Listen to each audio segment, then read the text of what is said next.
Hello, and welcome back to another Empowerment Exchange. I want to talk to you today about 8 ways to take more responsibility for your life. And this is a topic that I talk about often. Talking about moving from being a victim to a victory and not allowing your past to define your future, and making sure that you understand that you're 100% responsible for um, how you react to things that happen in your life. We're not always responsible for the things that happen to us, but we are responsible for our response to them.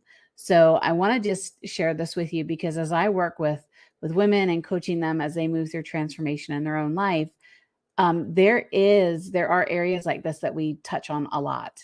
And it's really about taking over ownership, and it's about taking over a level of responsibility in your life.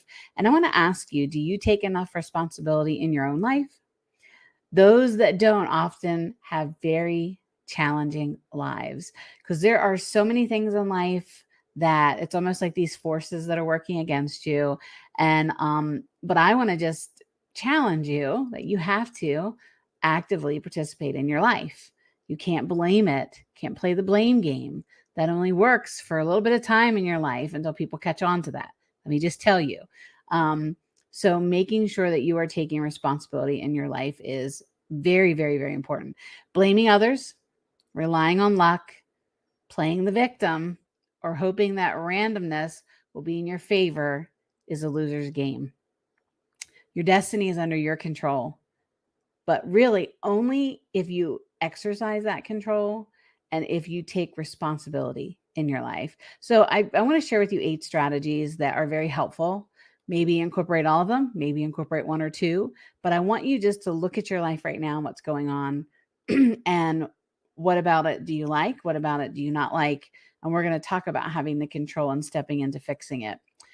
So, first one, own your problems. Just own them. Every problem you have is your responsibility to manage.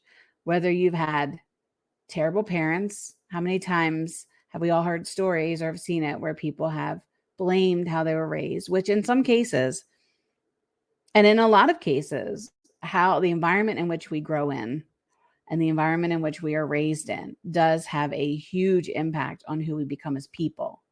But as we get older, we also have choices that in some cases may not have had that choice when you were younger. Like when I was raising my 2 boys in the midst of chaos in their life, there were a lot of choices that were taken away from me and from them. So it wasn't that I could actively change the situation. But as soon as I was able to break free from that, I changed it. I made our lives better to the point of here I sit today, doing what I do, loving what I do, living the life that I have, because I chose not to stay a victim of my circumstances. I chose to move past it. So we can't blame everything on other people. There are things that shape us, how you were raised, relationships that you have. They do have a bearing in our lives. But if there are things about our lives that we don't like, we're the person that can fix it.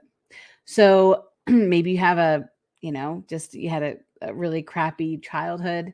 Maybe you have a job and you just have a lousy boss, or you're in a situation where it's just not going right for you.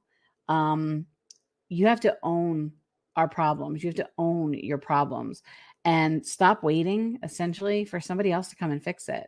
I have a thing that I share a lot. If you follow me on any other social media, you'll see that I say that nobody is coming to save you. You have to kind of save yourself. You have to step in and do that, because it's true. I mean, I look back over the course of my life, and nobody came in and rescued me. I had to figure it out on my own, and I had to learn from it. I had to grow through it. I had to become the person that I am today. Nobody is coming to save you. So you need to realize that if you are blaming your problems on other people, you need to just take a step back and realize, look in the mirror, just like I say, look in the mirror to look at your limits in your life. You need to do the same thing. If there's something in your life that is going on and there are problems in your life, look in the mirror. You're the person who can fix it. Period. You're it. Second one, make yourself a priority. It's okay to be selfish and put yourself first. If you don't, who else is going to do that? No one.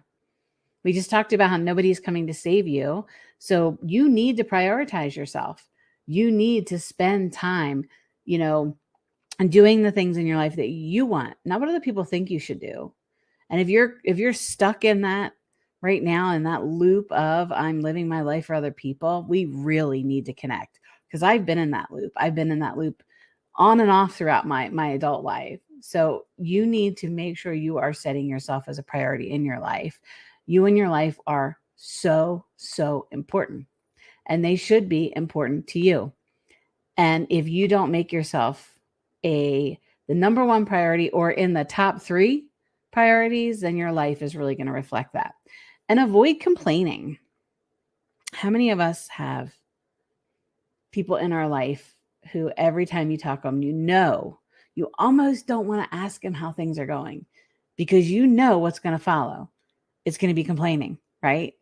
Complaining suggests that you don't have control over anything, and that everything that you're complaining about is somebody else's fault.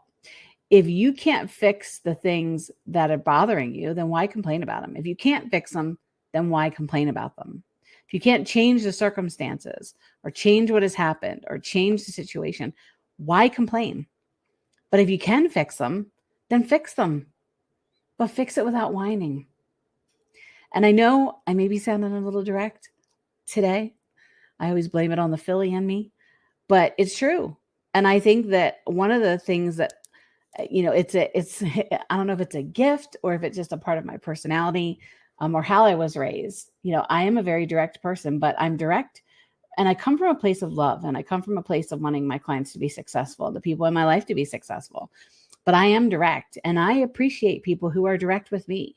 I am open to constructive criticism. I am open to a lot of things. And when you're direct with me, I feel like you are trying to help me become the best that I can in a situation.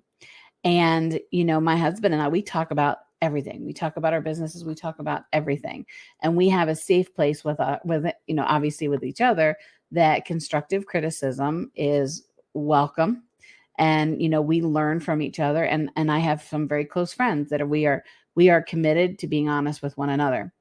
And I think that has really helped me become successful. It's helped me become a better person, a better wife, a better mother. It's helped me become so many things because I was open to them. But if there are things that have happened in your life, or things that are happening in your life, and you don't have any way to fix them, if it is out of your control, then just stop complaining. But if you have the ability to go in and fix it and change it and move away from it, do it. Just do it. But don't whine about it while you're doing it. Whining and complaining, like my husband and I have made this pact, and we've had this pact for a couple of years now, but we've become more and more intentional with it, that we are just eliminating negative people in our life. Life is short. We've had things in our own lives that have happened that really made us reevaluate how short life is, and how precious it is, and how important it is to have the right people in your life at all times.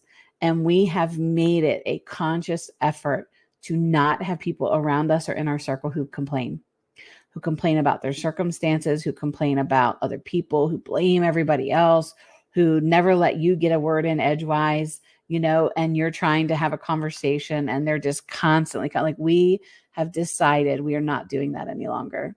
We are protecting our inner peace. We're protecting our relationship. We're protecting things like that.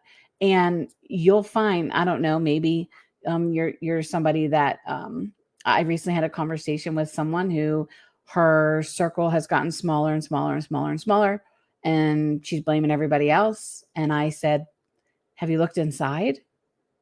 What has happened recently that has caused people to move themselves away from you? And she realized pretty quickly it was her. It was that she constantly complained about what she was going through. She constantly blamed other people. And, you may have one or two friends that you are like, I'm going to go to this friend to complain to all the time. I know I can go to this friend to complain to. I can go to this friend to celebrate with. I know I can go to this friend to be honest in myself. You may have those people in your life. I don't. That's a choice for me, because I honor myself. I honor my inner peace. And that's just a choice for me. I can't do people who complain and people who whine. I just can't. I'm just not wired that way. So if you have a smaller and smaller and smaller circle and you're wondering why people are keeping you at arm's length, you may want to look inside. You may want to stand in front of that mirror. You might just buy yourself a big mirror that you can just stand in front of and just say, I am my own limit. I'm moving myself out of the way. I have things in my life that I need to fix. The person in this mirror is responsible for that. So just make sure you're always evaluating and sitting in self-reflection to find out, is it me? And you may have those conversations with yourself a lot in your life. Is it me? And that leads into the next thing, number 4, which is avoid making excuses. Excuses, they make you weak.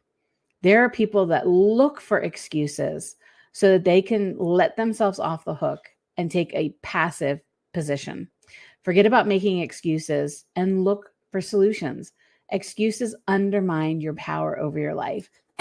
And I can share with you because, I am transparent about everything that happens in my life.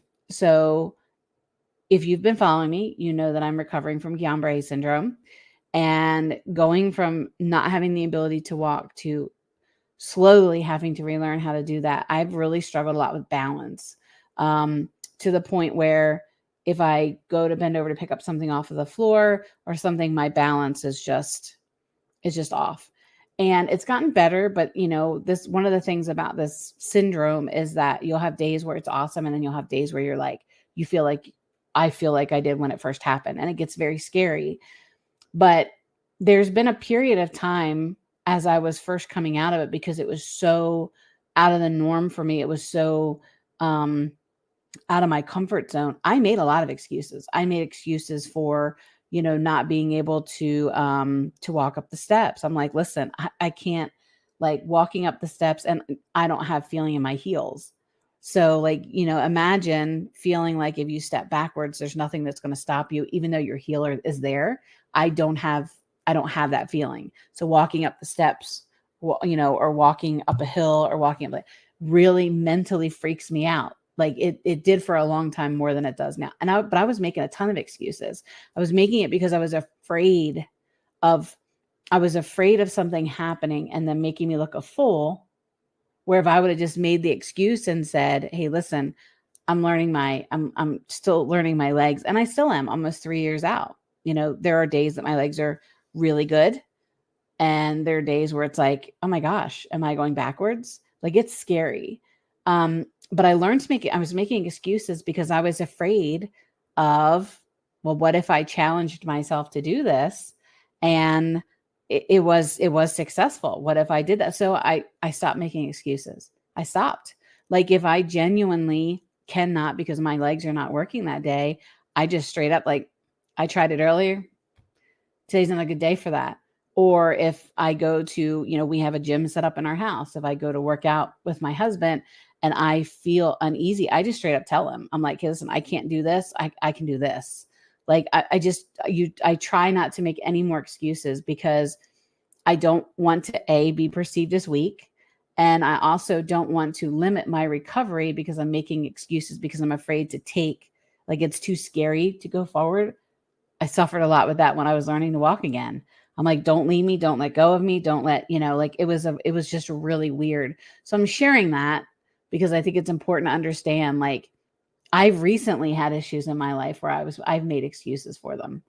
And I realized I was able to see, like, we're not doing that game anymore. You're not a victim to what has happened to you in this part of your life. You're not. You're going to get through it like you've gotten through everything else. So I just want you to understand that excuses really do undermine power over your life, like tremendously undermine it. So try to avoid making excuses, and then schedule your time and track it. How you spend your time is critical. Avoid living your life by the seat of your pants. Make a plan for each day and follow it to the best of your ability. And you are going to be stunned by how much more control you have over your life if you use your time wisely. And then make it a habit to review how much time you're spending each day. At the top of each hour, ask yourself, have you spent the last hour? You're going to find yourself making some better choices if you develop this habit by checking on yourself. Now, I can tell you these two going hand in hand, scheduling my time and tracking my time, have a lot to do, especially now since we have so much right in the palm of our hands, right? So I do spend a lot of time on social media. I have a big following on social media. So I try to stay relevant and engaged, but I have to be cautious. There are timers that you can set on your phone for how much time you've had or how much screen time. And I have alerts that come up that say, hey, listen, you've spent an hour today or you spent 2 hours today doing this. And I asked myself, my goodness, could I have used my time better? Could I have been more productive in an area of things that I need to get done? And I have an acrylic board that's off to the side you can't see, but every day I put 5 things on there that have to be done before the day is over. Have to be. I do not like there's the 5 and then I have a couple at the bottom that if I can get to them, that's fine. If not, they roll over and they become my first couple things of the following day. But I have to do that. I have to be accountable. I have to be responsible. I have to take charge over my life. I can't blame it on somebody else. I work for myself. Hello. I can't blame my boss. I can't blame the other coaches who work for me. I work for me. I am my own boss. I am the person who is responsible, that I have a list of to-do lists for me. Now, my team, they have their own things that they're working on. But for me, I have a list of stuff that has to get done. And I have to make sure that I'm scheduling time to do it. And I have to make sure I'm tracking it. And if you're a business owner and you're listening to this, you need to realize you have to manage your time or your time is going to manage you. That is so important to remember, no matter if you're just starting out or you are, you're a CEO or COO or wherever you're at. Time management is crucial. And if you have really bad time management right now, start by trying to manage your time 15 minutes every morning. Set aside 15 minutes that you are going to accomplish whatever it is that you need to build that habit and then stack upon it. So I take 15 minutes every morning. I do my affirmations. I do my meditations. I have my list of things I have to review. I hit that, so I have a routine that I do every morning, and I will do that routine hell or high water. It doesn't matter what's going on. I am doing that every day. And then of course I have now built out, tracking and all in my own business, but you have to do that. And then you want to choose the people you allow into your life, into your circle very, very carefully. People can wreak havoc quickly. They're unpredictable, they can be distracting, and they tend to act in their own best interests. You have an obligation to yourself to be very picky about the people who are in your life. I just told you how my husband and I have been very intentional about keeping complaining, whining, negative people out of our life. And you know what? Our life has become so much better for that. Now, there are people who are very important to me and to us that I have had to have some conversations with about, hey, listen, love you, want to, still be friends and all that, but I just can't allow A, B, and C to continue. And if they value is just as much, you're gonna talk through it. You're gonna come up with a solution. I have clients who come to me all the time, and we talk about strategies of how to deal with, a situation in their life and a friendship in their life, and we work through it and we talk through it because that is a primary relationship and it's important. But choosing the people that you have in your life, choose them carefully, choose them wisely. And as I have gotten older, my inner group, my inner circle of people has become smaller because I choose quality over quantity. And the relationships that I have now are positive, they're uplifting, they're successful. I want it to be a group of people who we just love on each other. We celebrate with each other. We're there for each other, and we don't complain. We all have the skills to fix the things in our life that we need to. Now, we may lean on each other and say, hey, I'm thinking about doing this. What are your thoughts? Having a brainstorming session with somebody is much different than coming and complaining and just dropping everything and then not looking for a solution. That's different. If you have friends that you can lean on and brainstorm with, by all means, make sure that you keep them in your inner circle. But if it's just people who are complaining and whining and all, you got to let them go. And that's the same thing about choosing people in your life, choosing the things in your life you want to entertain. I've said this before. We get invited to so many things over the course of our life, so many things, birthdays, dinner events, going to the movies, going to weddings, going to all these different things. But just because you're invited to something doesn't mean you have to attend it. And that includes chaos. That includes, picking sides. That includes arguments. That includes being invited into somebody's crazy. Just because you are invited to something doesn't mean you have to attend it. So choose wisely. You want the people who are surrounding you to be the people who can rise up with you, who are going to be there when you need them, who are going to step in when they see you faltering, the women who are going to adjust your crown when the rest of the world isn't looking. Those are the people that you need to have in your life. So choose the people that you have in your life very carefully. And then I want you to see yourself accurately. This is incredibly challenging to fix, but it's very likely that you simply don't see yourself accurately. This causes a lot more grief than you can realize. You might know, sorry, let me fix this. Yeah, I got my notes. You might not know how you come across to others or what it is about you that people like and don't like. You underestimate and you overestimate yourself in many ways. It's not necessarily enjoyable to see yourself accurately, but it's certainly helpful. So I want to share a couple of things with you about this. This is the last one that I'm sharing with you, and it is definitely the hardest. We always want to see ourselves in the best light. I have been through divorce myself on multiple occasions. I am a divorce coach, so I work with women who are navigating divorce themselves, and it becomes very easy to paint a shining, glowing light on ourselves, and to paint a horrible light on other people. And to blame them goes back to blaming for everything that went wrong. And I can tell you that it takes two people in a relationship to make things go good and to allow things to fall apart. And I have learned so much about myself throughout my life, throughout my relationships, throughout my friendships. And sometimes it's hard when you have a conversation with somebody who really means something to you and they say to you that you are coming off wrong, or you are coming off better than everybody else, or that you think you know everything, or it's really hard to hear that. It's really hard. And what's even harder is to be able to be mature enough and responsible enough to step back and be like, oh my gosh, is that really how I come across? Is that how I made you feel? Is that how I presented myself? And especially as my business has grown and I'm doing speaking and I'm doing things like that, I am really sensitive to how I convey myself and carry myself to other people. And I shared as we went through this that I'm a very direct person. And there were times in my life I was just very direct. It just was my personality, but I was very direct coming from a place of love, or coming from a place of wanting my clients to be successful, or coming from a place of like, listen, I care about you, so I don't want you to do A, B, and C. And especially in my financial career, there were people that either loved me or hated me.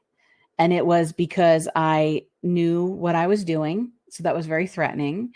Or I was direct, and in some cases misunderstood because I was direct. But I had some people along the way that said, hey, listen, you have a very strong personality. You are direct. You're definitely an alpha female. So it may be better if you try to approach this situation like this. And that was tough to hear. But when you're doing something and you're just existing and you're being unapologetically yourself, sometimes we have to be cautious of how other people accept us or receive us. Now, I'm not telling you not to be unapologetically yourself. I'm telling you to absolutely do that. But there are ways that you can do it where you can be really cautious and sensitive to how you come across to others. And I recently had, I guess it was in the last month, I had a woman who reached out to me on Instagram. And she said, I have been following you for 6 months. And she said, I was really intimidated. She's like, I need your help. I want your help. But I thought, this woman's got it all together. Even though I've listened to your stories and all that, this woman's got it all together, and she is going to be so expensive that I can't afford her. And she's not going to get me. She's not going to be able to bring herself to where I'm at in my life. And she said, but then you posted something. And I thought, no, I'm going to reach out to her because she's going to get me. She's going to understand me.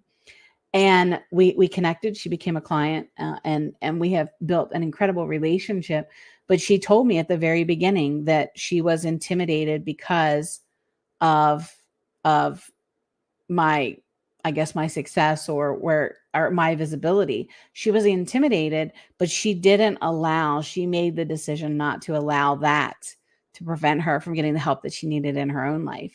So I value what she shared with me. And I'm just telling you specifically, as a business owner, as a person, as a woman, as a wife, as a coach, as a mother, that I do spend, hours, hours, probably a month, in self-reflection and looking. Because if I have an argument with my husband, or which we don't really have an argument, we have disagreements here and there about different things, or if I have, a disagreement with my one of my sons, or a friend, or if a client and I rub heads, like, I will spend time and look back. I will immediately go back and say, how could I have handled that differently? Was I acting like a what when I was having this conversation? So I'm always the first to apologize, to come in and make sure that whatever I said, I'm sorry, but it's making sure that you are mature enough to view yourself accurately, view how people receive you, view how people perceive you. It's so important that you are able to rise to the occasion and realize that you may need a little bit of self-adjustment, just like we have to take our cars in to get work and maintenance done. Continue to spend some time in maintenance when you need to, and in self-reflection, because it really, really will make a difference in the people that you are surrounding yourself with. So just to recap real quick before we let go of this empowerment exchange together: 8 ways to take more responsibility in your life. First one, own your problems. Second one, make yourself a priority. Third one, avoid complaining. The fourth one, avoid making excuses. Fifth, schedule your time. 6, track your time. 7, choose the people you allow into your life very carefully. And 8, see yourself accurately. And as we wrap up today, I just want you to understand that it's really, really, really important to take full responsibility in your life. Acknowledging that your life is your responsibility and that it's not perfect. It's perfectly imperfect. And that's okay. That gives you the power to control the outcome of your life. You'll feel better about yourself in your future if you accept full responsibility for your life. This is part of becoming an adult. But it's also just a lot more than that. There really isn't another good option. To refuse to take responsibility for your life puts you at the mercy of others, and no one will ever care about you and your life more than you do. The only way to have a great life is to be responsible for every single aspect of it. So as we wrap up on this week's Empowerment Exchange, I just want to offer you, as I always do, an opportunity to connect. There is something in your life that you are struggling to take responsibility for. If you feel stuck, if you feel like you can't get out of your own way, if you feel that you are just negative about everything, complaining about everything, and your circle that was once full of people is now really, really, really, really small, let's connect. You know how to find me. Send me an email, jennifer@shirocoaching.com. Follow me on Instagram, Perri Coaching. Shoot me a DM on Instagram. Get on my calendar, talkwithjennifer.com. Book a virtual coffee. Let's just have a conversation. There's no obligation in having a conversation. I just want to make sure that you're taking ownership over your life, you're taking responsibility in your life, and that you are living the life that is meant for you. So I will be back again next week. And thank you again for letting me spend this little bit of time with you. I hope that y'all have an